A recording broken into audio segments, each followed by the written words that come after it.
다시 오늘 잠깐 로마서로 돌아왔습니다. 우리가 로마서 강의를 듣다가 8장에서 잠깐 쉬었습니다. 8장 하다가 멈췄는데요.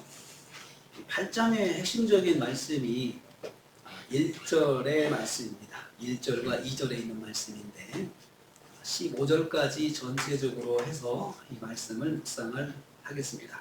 또 이 말씀이 오늘로 끝나는 것이 아니고 이것을 계속해서 몇 번 반복이 될 것입니다. 우리가 지난번에는 그리스도 예수 안에 있는 자에는 결코 정죄함이 없다. 거기에 대해서 말씀을 들었습니다. 예수님 안에 있는 사람은 정죄함이 없는 은혜가 있다라는 것입니다. 이 정죄함이 없다고 하는 말은 절대로 죄를 씌우는 선고가 없다는 거죠. 그러니까 너는 죄가 있어, 너는 죄인이야 이렇게 씌우는, 이렇게 자꾸 우리한테 그걸 확인시켜주고 하는, 그래서 내가 그 죄책감에 사로잡혀서 이것도 못하고 저것도 못하고 영적으로 꼼짝 못하게 만드는 그런 현상을 말하게 되는 것입니다. 너는 죄인이다 라고 말하는 것이죠. 그런데 그것이 우리의 마음에서 자꾸 들려온다는 거예요. 왜냐하면은 우리가 세상 살면서 믿음 생활하지만, 교회에 다니지만 어떻게 보면 세상 사람하고 구별된 것이 없어요. 사실은 교회에 다닌다고 하지만 교회에 내가 다닌다는 거, 그리고 그 사람은, 세상 사람은 교회 안 다닌다는 거, 그것만 딱 차별이 나지 다른 건 별반 다를 게 없거든요. 학교 가서 여러분 학부모회의 해보세요. 누가 예수 믿는지 예수 믿지 않는지 모르잖아요. 그런데 가만히 보면 예수 믿는 사람들이 보입니다. 그런데 또 그 가운데는 예수는 믿지 않지만 거의 비슷한 부류의 사람들도 있습니다. 양심에 의거한 사람들, 양심을 가지고 행동하는 사람들이 있습니다. 어떻든 간에 그렇더라도 우리가 예수 믿지만 100점이 아니에요. 그래서 우리가 항상 나도 죄가 있다 생각하죠. 그런데 거기서 죄라고 하는 것은 형법적인 민사, 형사의 죄를 말하는 것이 아닙니다. 민사, 형사적인 죄는 세상 법정에서 재판을 받을 수밖에 없죠. 그런데 민사, 형사적인 죄가 아닌데 우리가 왜 죄인이냐? 하나님의 말씀의 법 앞에서 죄인이라는 거죠. 그리고 우리가 그 말씀의 법 앞에서 내가 들은 말씀이 있는데 그 말씀대로 살지 못한 것 때문에 항상 죄의 짐을 지고 있거든요.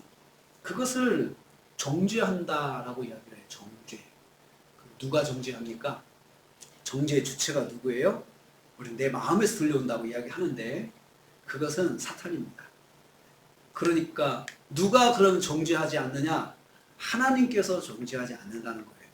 하나님께서 우리 마음을 정죄하지 않는다. 그것을 우리가 지난 시간에 말씀을 들었습니다. 그래서 예수 그리스도를 믿는 성도에게 일어난 정체성의 변화인데, 그것은 내가 신앙생활 하면서 성경대로 살지 못하는 것에 대한 그 부담과 짐을 가지고 있을 때 그것을 우리가 잘 해결할 수 있어야 된다는 거예요. 해결하는 길을 오늘 말씀에서 제시하고 있습니다. 지난 시간에는 너는 죄인이야 라고 절대로 하나님께서 말씀하지 않는다, 몰아붙이지 않는다, 그거였습니다. 그러려면 우리가 도대체 누구길래 이런 말을 듣지 않고 사느냐, 우리가 도대체 어떤 사람이냐라고 이제 우리의 그 정체성이 또 드러나야 됩니다. 요즘으로 말하면 내가 누구 집 자식이기 때문에 우리 아버지가 하는 그런 아버지가 용납해주면 나는 다 가능하다 이렇게 생각할 수 있는 것처럼 우리가 누구냐라는 생각을 우리가 믿음 생활하면서 바르게 해야 됩니다. 이 정체성이 신앙생활하면서 아주 중요합니다. 내가 누구냐, 나는 어떤 사람이냐. 사도 바울은 자기를 예수 그리스도의 종이다, 나는 예수 그리스도의 노예다, 둘로스다 이렇게 표현을 하고 있거든요. 자기 자신을 확실하게 정체성 잡는 거죠. 그래서 나는 예수님과의 관계에서 어떤 사람인가를 보는데, 또 여기서 로마서에서 우리에게 말하는 정체성이 있습니다. 성도가 누구인지 알면 우리가 지금 그 죄책감으로부터 자유할 수 있다고 하는 그 말씀이 이해가 되기 시작합니다. 자, 9절 말씀 보세요. 성도가 누군지 말씀하고 있습니다. 9절 말씀 같이 읽겠습니다. 만일 너희 속에 하나님의 영이 거하시면 너희가 육신에 있지 아니하고 영에 있나니. 거기까지요. 거기까지. 여기서 보면은 우리는 성령이 거하시는 사람이다. 만약에 성령이 거하신다면 육신에 있지 아니하고 영에 있다. 하나님의 사람들은 성령의 인도를 따라 사는 사람들입니다. 우리가 왜 죄책감을 느끼냐 하면은 우리는 성령의 인도를 받고 살아야 되는 사람인데 그 성령의 인도를 받고 살지 않고 때로는 다른 기준으로 인도를 받는다는 거예요. 거기에서 이제 내가 하나님 앞에 잘못했구나 이런 생각을 이제 말씀을 들으면서 할 수밖에 없어요. 성령이 인도하신다라고 할 때는 내가 내 의지로 사는 것이 내가 내 기준으로 결정하는 것이 아니고 하나님의 뜻에 따라 결정하며 사는 걸 말하는 거거든요. 그래서 우리는 항상 그 갈등이 있습니다. 이걸 이렇게 하면 하나님께서 기뻐하실까? 내가 이렇게 하면 과연 하나님의 뜻대로 하는 것일까? 우리는 그걸 해놓고 생각할 수도 있고 하기 전에 생각할 수 있어요. 급박할 때는 그냥 해놓고 생각하지만 좀 시간적 여유가 있으면은 곰곰이 생각해 봅니다. 어떻게 하면 하나님 뜻대로 하는 것인가? 직업을 선택해도 우리는 그렇게 생각합니다. 예수 믿는 사람들은 그렇게 생각합니다. 어떤 진로를 결정해도 예수 믿는 사람들은 그렇게 생각합니다. 그런데 그렇게 생각하는 사람들이 바로 성령의 인도를 따라 사는 사람이다라고 해요. 그러면 이 사람이 성령의 인도를 받는가 아닌가는 금방 검증할 수 있어요. 내 행동이 성령의 인도하심인가 이걸 금방 검증할 수 있는 길이 있어요. 성령의 열매가 있냐 이거죠. 내 행동의 결과 열매가 있냐 이거예요. 성령의 열매, 내 행동의 결과. 그러니까 성령의 열매, 사랑과 희락과 화평과 인내와 자비, 양성과 충성과 온유와 절제라고 하는 성령의 열매가 있는지, 또 그걸 통해서 내가 이렇게 하는 것이 하나님께서 나를 보시고 고개를 끄덕끄덕 하시면서 잘했어, 엄지척을 해 주시는 것인지 금방 알 수 있거든요. 금방 알 수 있어요. 이렇게 생각하는 사람, 나는 성령의 인도함을 받아 살아야 돼, 이렇게 하고 매사에 그렇게 결정하려고 노력하는 사람은, 그런 사람은 정죄함이 없습니다. 그러니까 정죄함이 없다고 하는 말이 그 사람이 완벽하다는 것이 아니고 그렇게 살면서 부족한 부분이 드러나더라도 거기에 대해서 정죄받지 않는다는 거죠. 또 구절을 계속 보면 누구든지 그리스도의 영이 없으면, 앞에서는 하나님의 영이 있다고 그랬죠. 영이 거한다. 뒤에는 그리스도의 영이 없다. 영이 있는 사람, 그리스도의 영이 있는 사람이거든요. 그러니까 이건 동요예요. 그리스도의 영, 하나님의 영, 다 성령이에요. 성령이 있는 사람이라는 거죠. 예수 믿는 사람들은 성령이 있는 사람들이에요. 그래서 성령이 있어서 우리는 내가 세례 받으면서 십자가의 대속의 은혜를 내가 믿습니다. 나는 이제부터는 예수님께서 나의 주가 되십니다 라고 고백하는 순간부터 내 안에 성령이 계셔요. 그래서 모든 일을 하는데 갈등이 생겨요. 내가 이렇게 해도 될까? 내가 이렇게 해도 될까? 내가 과연 이렇게 해도 될까? 이런 고민을 누가 시키지 않아도 하게 된다면 나는 성령이 있는 사람이에요. 성령이 있는 사람이에요. 내 안에 성령이 계시면서 그 성령이 내게 몇 퍼센트의 영향력을 가지고 사시느냐, 그게 이제 문제지, 성령이 없는 게, 성령이 있다는 거예요. 사람에 따라서 믿음의 성장과 성숙도에 따라서 성령이 그 사람에 미치는 영향력이 몇 퍼센트인가 차이가 있을 뿐이죠. 나는 몇 퍼센트인가 한번 생각을 해보세요. 50% 정말 많은 거예요. 50%의 영향을 미치고 산다고 하면은 정말 잘하시는 거예요. 하루 행동을 내가 결정할 때 절반은 하나님 뜻대로 결정할 수 있다는 거죠. 내가 누구에게 확 말을 할 때 그 말의 절반은 그래도 성령의 인도하심 따라 말하려고 노력한다. 그거 할 수 있는 거죠. 그 정도면은 가까이 있는 사람이 행복합니다. 가까이 있는 사람이 참 행복할 거예요. 성령의 인도하심 따라 말하려고 하는 확률이 50%다. 영향력이 굉장히 큰 거죠. 이제 50%를 넘어가 60, 70%, 80% 가다 그러면 우리는 그 사람을 성자라고 이야기해. 정말 성자셔, 성자셔, 정말 거룩하신 분이셔. 이렇게 칭찬할 수 있죠. 바로 그럼에도 불구하고 그런 사람한테도 흠이 있다는 거예요. 그 흠이 있을 때, 그 성령이 지배하는 정도가 높은 사람이 넘어졌을 때 더 큰 자책감이 생기는 거죠. 더 큰 자책감.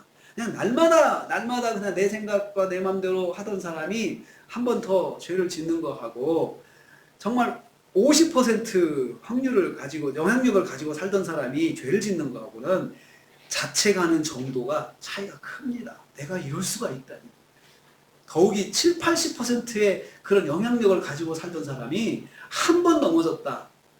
정말 죽고 싶을 정도의 자책감이 들 겁니다. 죽고 싶을 정도. 그래서 여러분 사회 속에서 스스로 목숨을 끊는 사람들의 모습을 보면은 그 중에 정말 너무 결백해서 자기가 너무 결백해서 그러한 자기가 결백한데 죄를 안 졌다 그것도 있지만 결백한 자기가 그렇게 결백한 자기가 어쩌다가 거기에 물들어 가지고 그랬을까 하는 부끄러움 때문에 그 자책감 때문에 자기 생을 스스로 마감하는 사람들을 우리는 종종 보게 됩니다. 정말 마귀가 그렇게 그런 사람들을 더 자극하고 더 묶는다는 걸 기억해야 돼요. 그래서 우리는 기억해야 될 것이 내가 뭐 영향력이 70%, 80% 성령의 영향력을 가지고 살던 사람이든 성령의 영향력이 10%밖에 안 되는 사람이든 똑같다는 생각을 해야 돼요. 다 똑같아요. 다 똑같아요. 하나님 앞에서 죄인이라는 것은 다 똑같다는 거죠. 하나님께서 70%를 칭찬하고 10%는 막 뭐라고 하지 그런 게 아니라 똑같이 하나님 앞에서는 10가지를 행하다가 하나를 범하는 사람이든 10가지 중에 9가지를 범하는 사람이든 다 똑같은 죄인이라는 거죠. 그 의식을 가져야 되는데 사람들은 다 이런 상대적인 그런 그 죄의식을 가져요. 상대적인 성인의식을 가져요. 상대적. 나는 너보다 낫다 해. 나는 너보다 낫다. 나는 그래도 너보다 믿음이 좋아. 나는 그래도 너보다 괜찮은 사람이야. 왜냐하면 나는 그래도 착한 일을 많이 하려고 사는 사람이기 때문에 그렇죠. 그렇다면 여러분, 그렇다면 구원과 하나님의 은혜가 정말 불공평할 수밖에 없어요. 다 똑같이 하나로 죄인이 돼야 되거든요. 그러면 다 하나님 앞에 죄인이다라고 생각하고 하나님을 겸손할 수가 있습니다. 두 번째로 성도가 누구인지 10절에 말씀하고 있습니다. 같이 읽습니다. 10절 읽습니다. 또 그리스도께서 너희 안에 계시면 몸은 죄로 말미암아 죽은 것이나 영은 의로 말미암아 살 것이니라. 자, 거기서요. 그리스도께서 너희 안에 계시면 너희 안에 거신다. 그리스도께서 너희 안에 계시는 사람. 우리는 우리 안에 예수님이 계시는 사람이에요. 이 예수님이 계신다라고 하는 것은 예수님을 믿는 사람이죠. 그래서 뒤에 보면 몸은 죄로 말미암아 죽은 것이나 영은 산다. 몸은 죽고 영이 사는 사람이에요. 예수님이 있는 사람의 특징이 뭐냐면 몸이 죽고 영이 사는 사람이에요. 몸이 죽는다고 하는 것은 육신을 말하는 거죠. 육신은 내 의지와 내 생각대로 내 욕심대로 사는 내 모습을 우리는 육신이라고 성경 표현을 해요. 육신대로 산다. 육신대로 산다. 그것은 내가 예수 믿기 이전에 내 성품과 내 생각과 내 기준으로 산다 그럴 때 우리는 육신대로 산다라고 이야기를 합니다. 육신대로 사는 것이 죽음을 맞이해요. 그러니까 전에는 그 육신 따라 살던 사람이 자기 결정과 자기 계획과 자기 의지와 자기 어떤 기준이 먼저였던 사람이 이게 싹 죽으면 어떻게 될까요? 뜻대로 하세요. 이렇게 되잖아요. 뜻대로 하세요. 주님 뜻대로 하세요. 주님 어떻게 할까요? 알았습니다. 주님 뜻대로 하세요. 주님께서 원하시면 그렇게 하겠습니다. 이게 죽은 사람이에요. 자기가 죽은 사람. 육신이 죽은 사람이에요. 육신이 죽지 않은 사람은 내 마음대로 안 되면 금방 뚜껑이 열립니다. 그리고 뭔가 내 계획대로 안 되다 뚜껑이 열리죠. 화가 나죠. 내 말을 안 듣는다. 화가 나죠. 막 분노하죠. 진노하죠. 그러면 우리 그렇게 표현합니다. 아직도 육신이 살아있구나. 아직도 육신이 살아있구나. 그런데 예수 믿는 사람은 예수가 그 안에 계시는 사람이 성도인데 예수가 그 안에 있는 사람은 그렇게 하는 것이 어느 순간 딱 죽은 사람. 육신 따라 산다는 것. 이게 예수 믿으면 죽습니다. 죽는데 얼마나 죽느냐 그것도 이제 퍼센테이지가 있습니다. 처음에는 다 죽어요. 근데 시간이 가면서 점점 살아나요. 점점 살아나. 왜냐하면 은혜가 계속해서 임하지 못하면, 은혜를 계속 받지 못하면, 말씀과 항상 동행하지 못하면은 점점 살아납니다. 육신이 살아납니다. 그런데 우리는 어떤 사람이냐? 육신이 죽은 사람들이에요. 그리고 내면에 뭐가 자리는 하나님의 영이, 성령이 그 안에 중심에 있어요. 중심에 있어서 그 사람을 이끌어가는 거예요. 그 사람 이끌어가는 거죠. 그러면 완벽한가요? 완벽하지 않아요. 그래도 우리 성도 중에 누구도, 저부터 또 우리 성도님 모두가, 대한민국에 있는 모든 크리스찬이, 모든 목사님과 유명한 목사님, 훌륭한 목사님, 또 성도님들 다 포함해서 누구도 100점짜리는 없습니다. 누구도 100점짜리는 없습니다. 이 세상을 사는 한에 있어서는 100% 예수님의 성령의 지배를 받는 사람을 우리는 성자라고 해요. 그리고 성경에서 성화라고 해요. 성화라고 해요. 성화. 그것이 완성된 순간 그 사람은 영화의 과정에 들어가요. 영화의 과정. 이게 성도의 영적인 서정이라고 하거든요. 그래서 구원받고 나서부터는 성화의 과정에 들어가요. 이제 변하는 거죠. 변하는 거죠. 그러니까 육체가 죽었는데 처음에는 이제 내가 육신대로 사는 것이 정말 이제는 안 되겠다, 의지적 결단을 하는 거예요. 의지적으로 결단을 해서 나 이제 그렇게 살지 말아야지 하고, 그런 마음의 결단을 성령이 주시고, 그를 실제로 그렇게 자기가 결단하고 노력해서 만들어 가요. 그렇지만 때로는 생각지도 않은 일이 일어났을 때 갑자기 욱 일어나가지고 내가 옛날의 모습이 보일 수가 있다는 거죠. 그런 사람이에요. 그렇더라도 존재함을 받지 않는다. 그게 예수 믿는 거의 차이점이에요. 하나님은 절대로 그러한 저를 정죄로 몰아가지 않으신다는 거예요. 절대로 정죄로 몰아가지 않는다. 너는 자격이 없어. 너는 이제 예수 믿을 자격이 없어.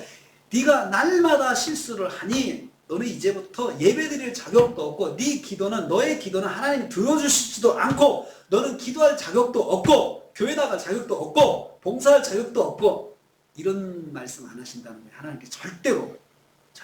우리가 자녀들을 양육할 때 자녀들에게 해서는 안 될 말이 있잖아요. 절대로 자녀들에게 안 하는 말이 있잖아요. 너는 내 자식이 아니다. 그 말 절대 하지 말아야 돼요. 아무리 속상해도 하나님 절대 그런 말씀 안 하신다는 거예요. 절대로 그런 말씀 안 하세요. 그런데도 불구하고 내 마음에 그 소리가 막 들어오는 건 뭐냐? 그건 마귀 소리예요. 마귀 소리예요.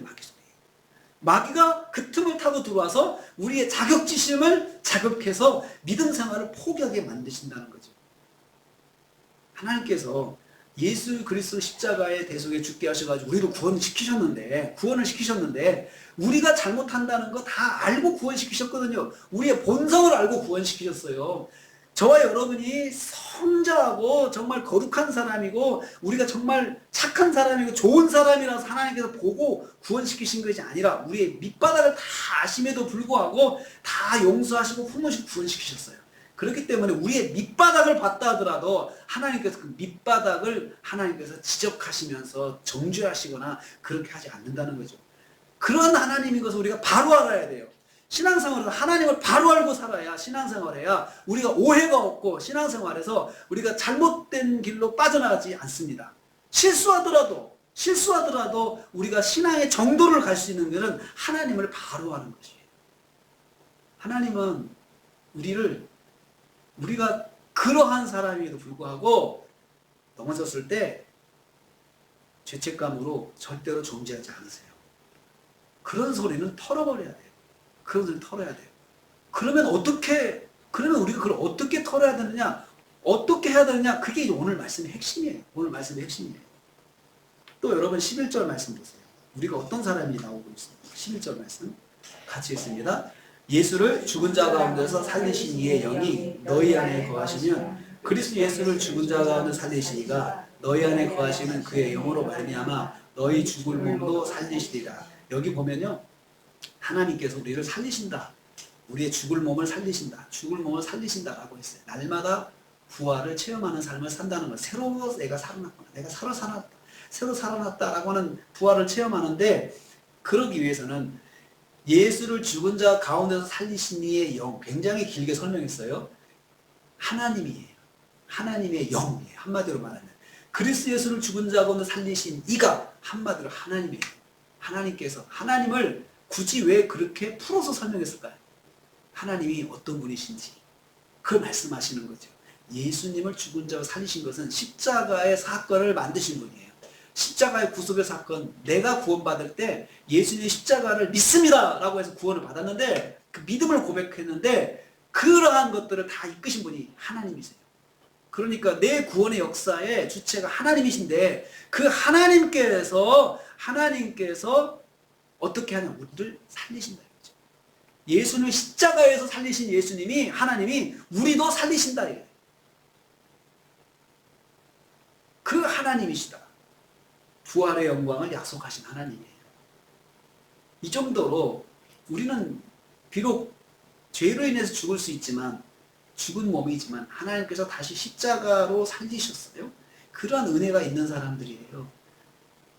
그렇다면 사실 대단한 사람들이에요. 거룩한 사람들이죠.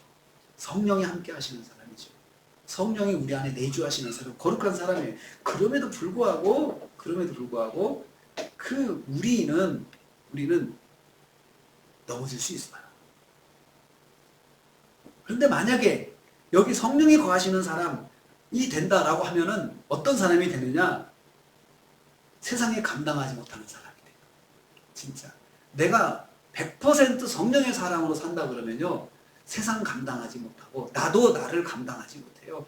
그리고 옆에 있는 식구도 나를 감당하지 못해요. 날마다 일어나서 기도하고 날마다 일어나서 전도하고 날마다 일어나서 믿음으로 산다고 직장 가서도 그냥 막 내가 직장에서도 믿음 따라 하지 않는 거예요. 막 못 보는 거죠. 다 사람들한테 그렇게 하고 살아보세요. 주변 사람들 아주 혼란이 일어나고 너무너무 괴롭습니다. 너무너무 힘들어요. 성령의 사람 한 사람이 교회 안에 있으면요, 교회 자체가 그냥 발칵 뒤집어져요. 좋은 의미 뒤집어져요. 근데 거기 따라가려면 사람들이 얼마나 힘든지 몰라요. 그리고 하나님 말씀대로 이렇게 해야 됩니다 하고는 자기가 먼저 그렇게 해버려요. 그러면서 엄청나게 고통도 당해요. 그리고 실패도 해요. 그런데도 그분은 즐겁게 하나님 말씀대로 한 거에 대해서 가치관을 거기가 즐겁게 생각하고 나는 이 이상 나는 후회가 되지 않는다 하면서 살아보세요. 얼마나 고단한지 몰라요. 옆에 있는 사람들이. 그 사람은 행복하지만 식구들도 마찬가지죠. 하나님을 기쁘시게 하는 삶을 사는 사람이 되는 거죠. 그런데도 우리는 그렇게 못해요. 하나님의 성령이 우리 안에 거하시지만 사실 50% 정도만 나한테 영향을 미쳐도 우리는 살면서 거룩한 영향을 미칠 수가 있어요. 근데 문제는 뭐냐면 나머지 50%예요. 저도 항상 마음속에 그런 자책감이 생겨요. 순간 내가 더 좀 참았어야 되는데, 아니 내가 좀 더 말을 좀 잘했어야 되는데, 그런 생각이 들죠. 그러면 바로 들어와요. 한번 그런 생각 딱 들어오면, 야, 너 그래서 자격이 없어. 너는 가르칠 자격도 없고 말씀 묵상할 자격도, 기도할 자격도 없어. 금방 훅 들어오죠. 근데 거기서 한번 넘어져 봐요. 그러면 넘어뜨리는 사탄은 아주 재미가 들려가지고 내가 조금만 그런 상황이 들리면은 금방 쑥쑥 들어와요. 친구들까지 데리고 막 단체로 들어와서 나를 공격을 해요. 그러면 내가 그냥 시험에 빠지는 거죠. 시험에 빠져가지고 그래 나는 큐티할 자격도 큐티지 오늘 다 찢어버릴 거야. 뭐 날마다 말씀 묵상해도 무슨 소용이 있어요. 아무것도 안 해. 책 정기 구독한 거 다 그냥 멈춰버려요. 그러면 마귀는 더 박수를 치면서 잘했다. 그런데요, 그렇게 한번 해봤어요. 해보면 어떠냐 이거죠. 그래서 기도도 안 하고 말씀도 안 읽고 그래서 그냥 내 마음대로 살고 내가 원하는 대로 해버리고 말도 막 하고 세 사람하고 똑같이 욕도 하고 그렇게 다 해봤어요. 그렇게 하는 목적이 뭐예요? 편하고 행복하려고 그런 거 아니겠어요? 그렇게 살면 편하고 행복하니까.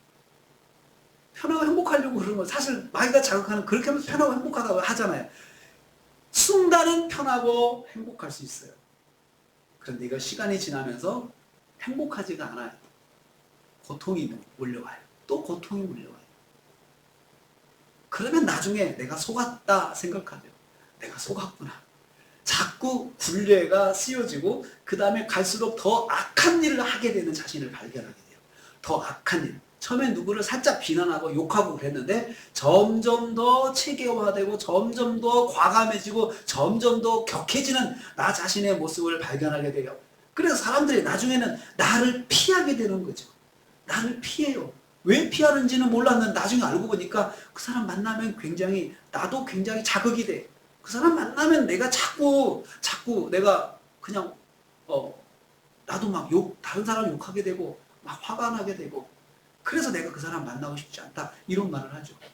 여러분은 누가 만났을 때 어떤 사람이 될까요? 저 사람 만나면 정말 마음을 참 행복해져, 기분이 좋아져, 그리고 뭔가 뿌듯해져, 이런 사람인지, 아니면 만나고 나면 같이 그냥 마음의 불안과 고통이 오는 사람인지 한번 생각을 해 보십시오. 이럴 때 자책감이 오거든요. 내가 또 그렇게 했구나. 근데 거기에 대해서 성경이 오늘 말씀합니다. 절대로 정죄함이 없다. 성도는 정죄함이 없다.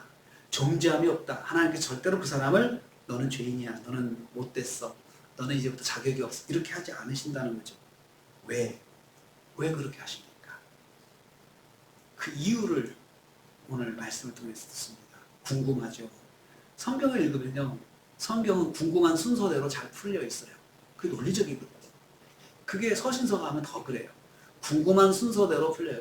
결코 정죄함이 없다 딱 선포를 했어요. 왜? 바로 뒤에 이는 접속사. 왜냐하면 for로 번역되는 헬라어 가르가 붙어 있어요. 왜냐하면 1절과 2절 읽겠습니다. 같이 읽겠습니다. 시작. 그러므로 이제 그리스도 예수 안에 있는 자에게는 결코 정죄함이 없느니라. 이는 그리스도 예수 안에 있는 생명의 성령의 법이 죄와 사망의 벌써 너를 해방하였음이라. 이는 왜냐하면 법이 너를 프리하게 만들었기 때문이다, 이 말이에요. 법이 너를 프리하게 만들었어. 근데 그 앞에 붙는 말이 복잡하죠?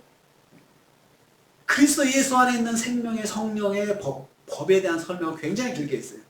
그리스도 예수 안에 있는 법이고, 그것은 생명의 법이고 성령의 법이고.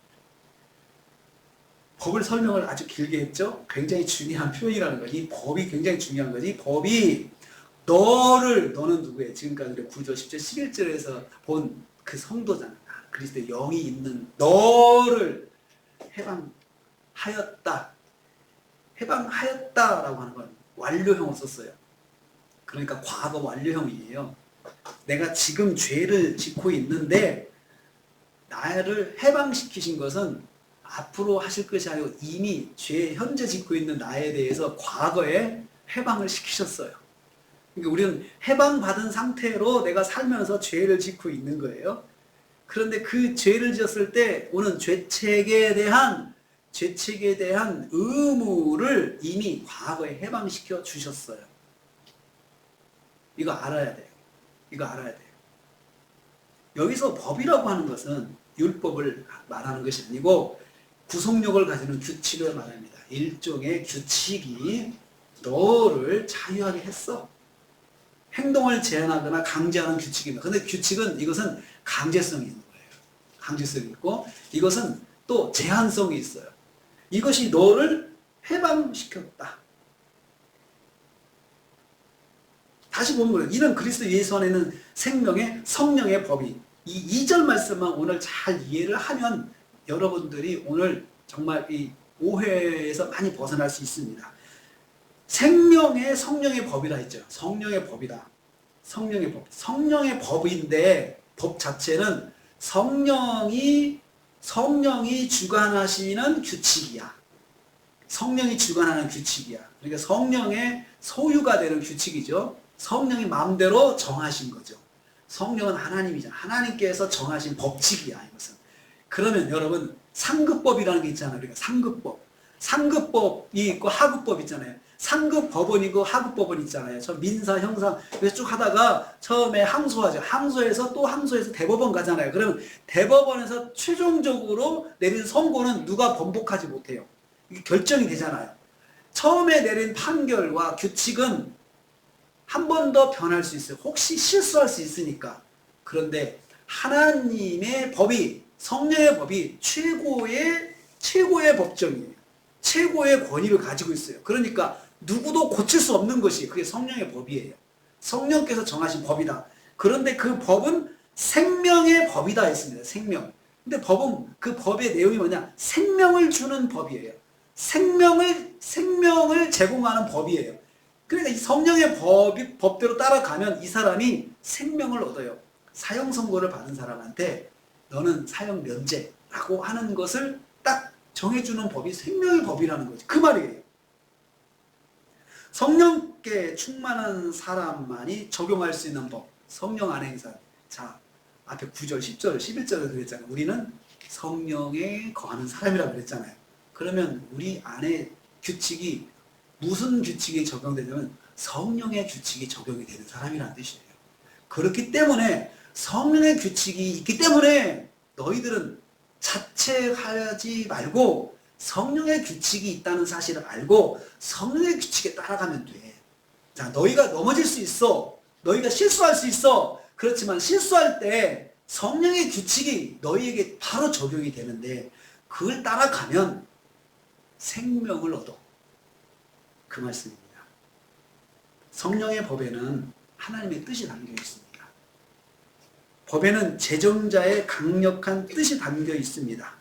성령의 법은 하나님의 인격적인 특성이 나타나고 있어요. 그래서 성령의 법에 따르는 사람은 성령의 열매를 맺어요. 그러면 내가 성령의 법이 나를 주장한다는 거 나 또 입증할 수 있잖아. 있어야 돼요. 내가 어떻게 그것을 입증할 수 있을까? 적어도 내가 성령 따라 살려고 노력은 하고 있다는 거죠. 여러분, 이 노력은요, 아무리 월급 줘도 못하는 거예요. 세상 사람들한테는 절대로 할 수 없는 거예요. 그런데 언제부턴가, 나도 옛날에는 그랬지만 언제부턴가 나도 성령님의 인도하심 따라 살려고 뭔가 깐죽깐죽 노력을 하는 거죠. 깔짝깔짝 노력한다 그러죠. 그냥 조금씩 내가 좀 참아야지. 내가 그래도 아침에 큐티를 했는데 참아야지. 오늘 큐티 말씀에 인내하라고 그랬으니까 참으라고 그랬지. 온유하라고 그랬지. 그래, 내가 온유하게 해야지. 이렇다는 거죠, 내가. 이게 성령의 법이 내 안에 작동하고 있는 거예요, 지금. 문제는 100점은 아니라고 그랬잖아요. 100점은 아니지만 내가 내 속에서 좀 이렇게 해야 되겠다. 이런 생각이 든다는 거예요.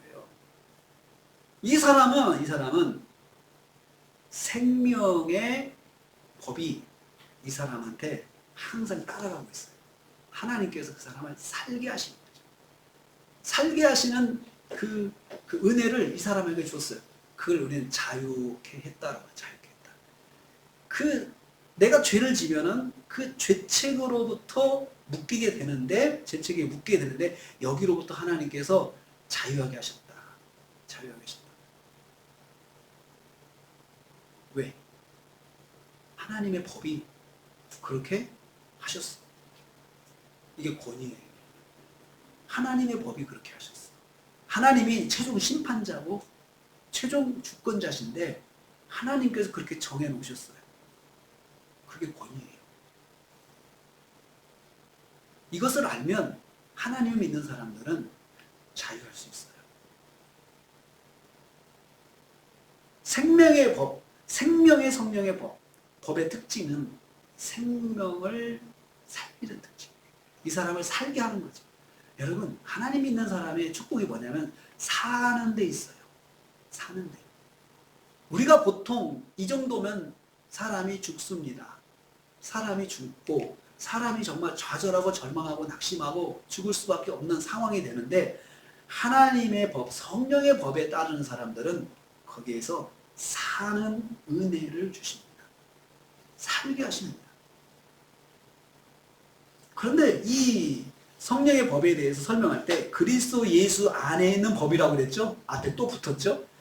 성령의 법, 생명의 성령의 법, 그리스도 예수 안에 있는, 그리스도 안에 있는 법이라고 그랬어요. 법, 규칙이라고 그랬어요. 근데 그리스도 예수 안에 있다. 예수님 안에 있는 걸 말해요. 이것은 예수님 안에 있다는 말은 예수님을 믿는 거거든요. 예수님 안에 사는 것을 우리 믿는다고 해요. 여러분, 미국 법은 미국 안에 있는 사람들을 적용하는 거잖아요. 그렇죠? 미국 사람들을 적용하는 게 미국 법이에요. 그런데 성령의 법은 예수님 안에 있는 사람한테 적용하는 거예요. 예수님 안에 있는 사람한테. 예수님 안에 있다고 하는 것은 예수님을 믿는 걸 말하거든요. 그러면 뭐라고 믿을까? 바르게 믿어야 되거든요. 예수님을 바르게 믿어야 돼요. 그게 바로 그리스도예요. 그리스도는 구원자예요. 예수님이 십자가의 대속의 은혜로 나를 구원하셨다. 대속의 죽으심으로 나를 구원하셨다. 이것을 믿는 것이 그리스도를 믿는다고 이야기를 해요. 그래서 여러분, 원래는 여기서 예수 그리스도 안에 있는 생명의 성령의 법 이렇게 표현해야 되는데 그리스도 예수 안에 있다. 예수가 우리 바꿨어요. 그러니까 예수님은 이름이고 그리고 그리스도는 직분명이에요. 그러니까 제 직분이 목사잖아요. 그러니까 배동한 목사 안에 있는 생명의 성령의 법 이렇게 표현해야 되는데 목사 배동한 안에 있는 그러면 배동한을 목사로 아는 것이 강조하는 거예요. 예수님을 그리스도로 믿는 사람이 가지고 있는 그 사람에게 있는 그 사람에게만 있는 미국 시민 미국 안에만 있는 사람에게 적용되는 미국의 법인 것처럼 예수님 안에 있는 사람, 예수님 그리스도를 믿는 사람에게만 적용되는 성령의 법이 자유케 한다. 너를 자유케 한다. 이 은혜가 우리한테 있어요. 신앙생활은요, 모르면 당하는 게 신앙생활이에요. 영적인 사기를 당해요. 이 부분에서 이단들이 구원관의 이단들이 많이 있거든요. 구원에 대해서. 그러니까 그리스도를 믿어라. 예수를 그리스도로 믿는 믿음이 우리의 구원관이거든요. 그 믿음 안에 있는 사람은 생명의 법에 적용되는 사람. 살아나는 거죠. 이 사람은 사는 길이 있는 사람이에요. 영적으로 사는 길이. 예수님 안에 있는 사람들. 자, 여러분 안에 있다 밖에 있다. 한번 생각해보세요. 묵상할 때 상상을 해보거든요. 이 교회 안에 있다는 게 뭐예요? 나는 이 교회의 멤버십을 가지고 있다는 거예요. 공간 안에 있는 거죠. 일단 이 교인이라 이 공동체 안에 있는 사람이라는 거예요. 또 여기서 이 안에 있다고 하는 것은 배도관 목사가 하는 설교를 듣고 그 설교를 통해서 하나님의 말씀을 듣는 사람들이라는 거죠. 그러면 이제 적용해 봅시다. 예수님 안에 있다는 게 뭐예요? 예수님 안에 있다는 예수님과 함께 하는 거죠. 함께 하는 거죠. 예수님 안에 공간으로 생각하면 그런 예수님 안에 있다는 거, 공간 안에 있다는 건 뭐예요? 예수님이 하시는 말씀을 항상 듣는 위치에 있는 거예요, 이 사람이. 예수님 안에 있다는 게 그런 것이에요. 또 예수님 안에 있다는 게 뭐예요? 들으면서 자꾸 듣고 그 말을 신뢰한다는 거죠. 여러분, 신뢰하지 못하면 그 안에 있을 수 있어요? 나가잖아요. 신뢰하지 못하면 벗어나는 거예요. 내가 어떤 멤버십 가지고 가입했다가 여기 좀 내가 믿을 수가 없는 것 같다. 좀 사람들의 신뢰가 안 간다 그러면 얼마든지 탈퇴할 수 있잖아요. 근데 우리는 예수님 안에 있는 사람들이라는 예수님을 믿는 사람이에요. 내용은 그리스도를 믿는 사람이죠. 그런 사람에게는 우리는 늘 예수님 뜻 가운데 살려고 한다. 이렇게 말을 해요. 이 사람한테는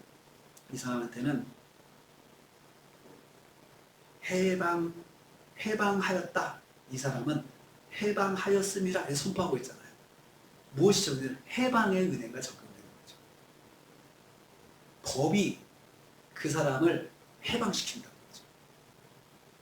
그러니까 내가 스스로 해방하는 게 아니고 일단은 그 내가 셀프 해방하는 게 아니에요. 법이 일단은 자유를 줘야 돼요. 여러분, 제가 부끄러운 말입니다만 얼마 전에 제 자동차 그 번호판이 압류가 됐다는 문자가 왔어요.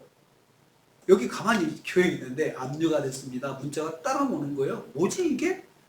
그래서 제가 나가봤어요. 진짜 번호판 앞에가 날라갔어요. 없어졌어. 떼갔어 누가. 근데 경찰서에서 떼간 거예요. 방배경찰서에서 떼갔어요. 그래서 웬일이지? 내가 뭐가 있나? 했더니 담당자 전화를 했죠. 했더니 이 범칙금이 3년간 밀렸대요. 제가 아니 다 냈는데요? 다 냈는데요? 아니래, 밀렸대요.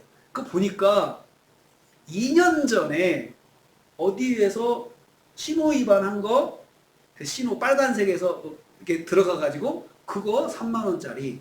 그 다음에 그 또 저기 그 스쿨존에서요. 스쿨존 지나가다가 어겼다고 18만 원짜리 스쿨존 여러 어기면 진짜 크더라고요. 저 그때 알았어요. 그건 1년 전이에요. 그리고 어디 교보문고 사거리에서 또 신호 위반했다고 그게 있더라고요. 근데 나에게 고지가 되면 바로 내죠. 고지가 안 된 거예요. 그래가지고 그걸 딱 억류를 했어요. 그래서 제가 찾아갔어요. 당장 내일 타야 되는데, 신방 가야 되는데, 그래서 찾아갔죠. 갔더니 번호판을 바로 달아주더라고요. 그렇게 되니까 이게 법이 나를 구속하고 그 다음에 법이 나를 자유케 한 거예요. 그렇죠. 거기서 그 사람들이 통지를 해야 돼. 이 사람은 다 지불을 했습니다. 통지가 그리 가야 저한테 다시 안 날라오잖아요. 경찰서로 이제 들어가는 거, 교통계로 들어가더라고요. 법이 자유케 한다는 것이 그거예요. 내가 셀프 자유해봤자 아무 의미가 없어요. 나 혼자 자유해봤자 소용없어요. 법이 나를 계속 구속하고 있으면요, 난 죄인인 거예요. 내가 스스로 뭐 운전하고 다니지도 않고. 여러분, 운전을 할 수 있잖아요. 나는 내가 잘못한 거 없는데, 나는 저 사람들이 나한테 고지를 잘못한 거고 고지를 안 했어. 그래서 나는 억울해. 그러면서 내가 아무리 그렇게 해도요, 법이 나를 후리하게 하지 않으면 나는 어디 가나 단속되는 거예요. 계속 단속되는 거예요. 여러분, 우리가 예수 믿는다는 것이 하나님께서 나를 자유케 하는 그 은혜가 먼저 적용이 되는 사람이라는 걸 알아야 돼요. 그리고 그것을 내가 깨닫는 순간 나에게 자유함이 와요. 그걸 깨닫지 못하면 예수 믿으면서도 항상 내 마음에 불편함이 있는 거죠. 내가 잘못했는데, 이거 내가 또 이렇게 예수를 믿으면서도 이랬어. 나 어떡하지? 어떡하지? 하면서 늘 걱정하는 거예요. 내가 이래도 자격이 있을까? 그런데 하나님께서 너를 해방했다. 해방했으면 이제 해방의 범위가 있을 거예요. 죄와 사망의 법이다. 죄와 사망의 법. 죄의 법에서 너를 해방했어. 죄도 법이 있어요. 죄도 규칙이 있어요. 법은 구속력을 가지고 있잖아요. 죄가 나를 구속하는 것이 죄의 법이에요. 죄가 나를 꽉 묶어요. 뭘 근거로 나를 묶느냐? 내가 행한 죄악을 가지고 나를 묶어요. 그리고 여러분, 죄에 대해서는 반드시 대가가 있잖아요. 제가 마치 이 사람들도 규정에 의해서 몇 년 동안 이게 안 내면 이건 번호판을 영치한다. 이런 법이 있어요. 거기 사람들은 그대로 적용한 거예요. 와서 의경에 와가지고 떼어갔어요. 그 사람은 법에 의해서 집행한 거죠. 내가 죄를 범하면 그 죄는 나를 묶습니다. 그 죄의 특성이에요. 죄가 가지고 있는 그 특성이에요. 당연히 묶습니다.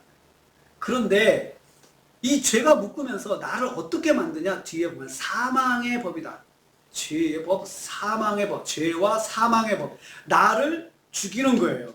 나를 죽이는 법이에요. 여러분, 죽음이라는 것이 뭡니까? 반응이 없는 게 죽음이에요. 꼬집어도 죽은 사람은 꼬집어도 반응이 없습니다. 때려도 반응이 없습니다. 팔을 잘라도 반응이 없습니다. 이게 죽음이에요. 그러니까 사망의 법은 뭐냐면 내가 하나님과의 관계에서 감각이 없어지는 게 사망의 법이에요. 영적인 사망의 법. 하나님과의 관계가 없어요. 감각이 없어요.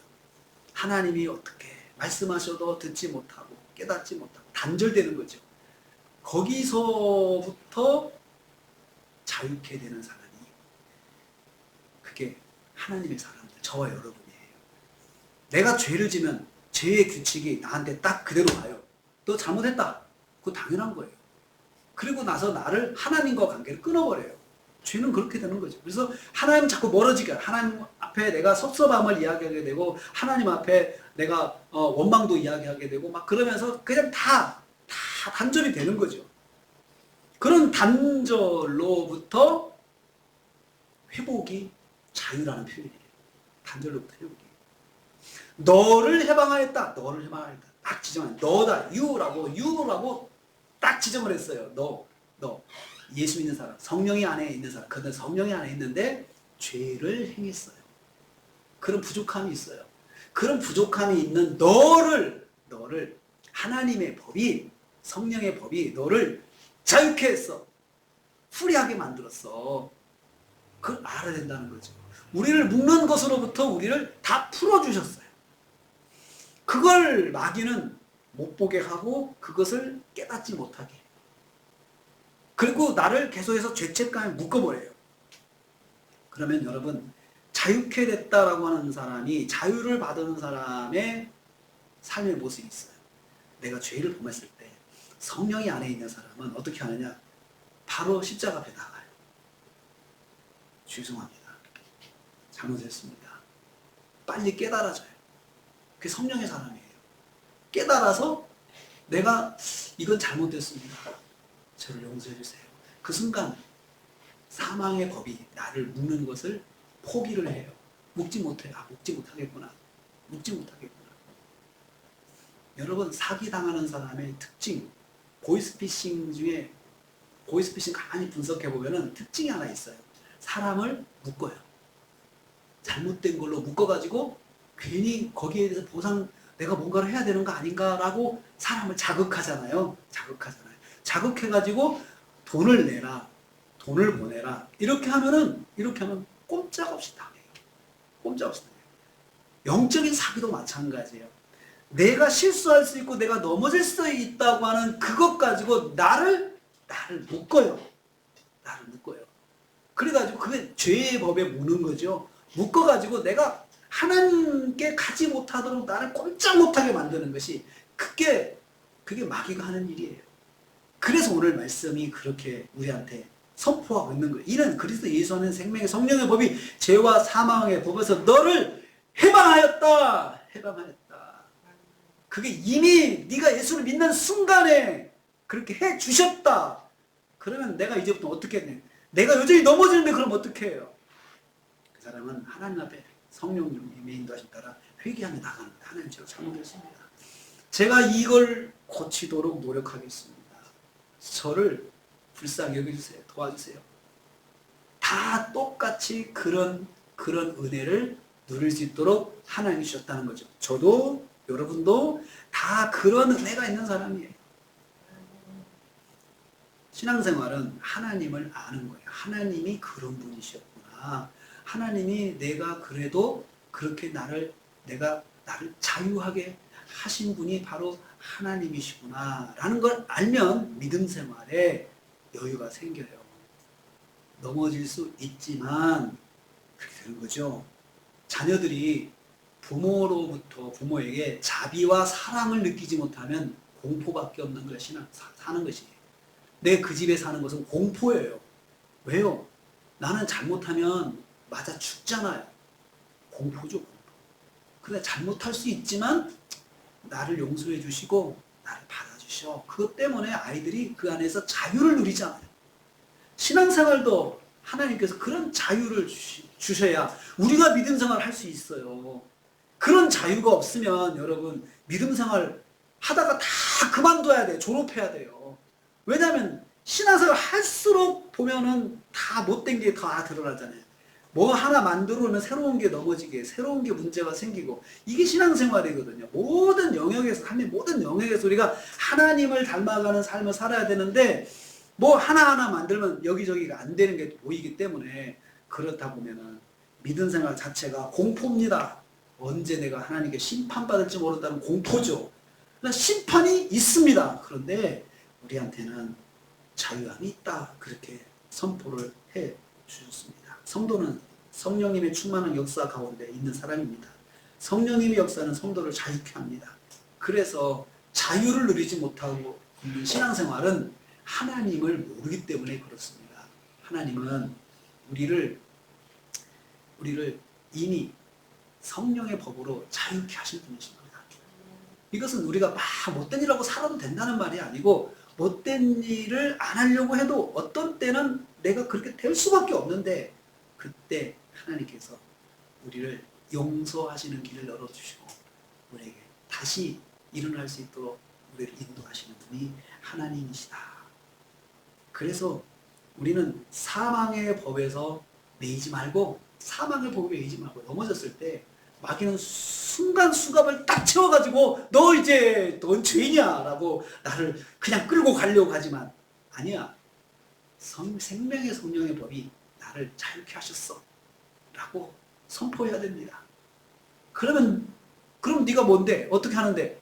내가 십자가 앞에 나가는 거죠. 주여, 제가 잘못했습니다. 주님, 저를 불쌍히 해주세요. 그리고 나서 또 노력하는 거죠. 또 노력하는 거예요. 그렇게 해서 성화가 한 단계 한 단계 이루어져 가는 것이 믿음 생활입니다. 오늘 다시 한번 로마서 8장 1, 2절 말씀 읽겠습니다. 읽고 마치겠습니다. 같이 읽습니다. 그러므로 이제 그리스도 예수 안에 있는 자에게는 결코 정죄함이 없나니, 이는 그리스도 예수 안에 있는 생명의 성령의 법이 죄와 사망의 법에서 너를 해방하였습니다. 사랑하는 성도님들, 신앙생활은 영적인 완벽한 삶이 아닙니다. 완벽이 아니라 미완을 십자가의 은혜로 넘어가고 하나님을 만나며 살아가는 것이 신앙생활입니다. 그것이 바로 신앙생활이에요. 예수 믿는다고 완벽한 게 아니고, 내가 은혜 받았다고 완벽한 게 아니에요. 그냥 그래도 또 넘어질 수 있고, 그 미완을 넘어서 다음에 좀 더 성장한 모습으로 계속해서 성화를 이루어가는 것이 신앙생활입니다. 기도하겠습니다. 아버지 하나님, 오늘은 우리에게 생명의 성령의 법으로 사는 사람이 성도라고 말씀해 주셨습니다. 성령님이 우리 안에 거하심을 감사드립니다. 우리는 연약해서 넘어질 때 죄의 법이 사망으로 잡아 끌어가려 한다 했습니다. 이럴 때 성령께서 우리를 십자가 앞으로 나가게 하시고 생명의 법으로 우리를 인도하신다고 말씀해 주셨습니다. 한 주간을 살면서 성령님과 동행하며 생명의 성령의 법의 자유를 누리며 살게 하여 주옵소서. 예수님의 이름으로 기도하옵나이다. 아멘. 기도하겠습니다. 지금은 교회의 머리가 되신 우리 주님 예수 그리스도의 은혜와 하나님 아버지의 말로도 할 수 없는 사랑하심과 성령님의 감동, 교통, 충만, 위로하시니 생명의 성령의 법이 너를 해방하였다 라는 말씀을 듣고 생명의 성령의 법과 법으로 법의 은혜를 누리며 살기로 다짐하는 성도들 머리 위에, 가정과 생활 위에, 교회 관계된 모든 기관들 위에, 함께하지 못했지만 여러 곳에 흩어진 형제자매들 위해, 그리고 우리 대한민국 위에, 선교사님들 가정과 사역에 지금부터 영원토록 함께 있을지어다. 아멘.